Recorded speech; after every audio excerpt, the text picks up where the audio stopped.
Әкеге айтам мынаулы сабақта жүрген тарқатқан, бауырға туған рахмет, қолдаған сүткен жұбатқан.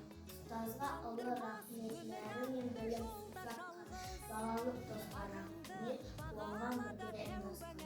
Ақсүт көріскен анама алғыс, адал достарыма алғыс.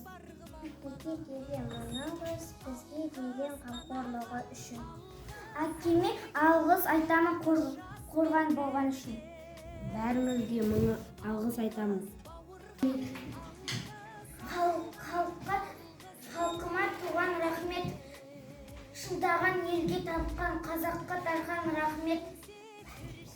Салт санасын сіңірген жерге байтақ рахмет. Таза ауа үшін сіңірген барша әлемге рахмет, әркім үшін кешірген. Тек бересіп кезіп болып қалуға, әбет еркін аман жетіп дамуға, байтақ елін биік ұстап байрағын, біздің достық мәңгі болып қалуда.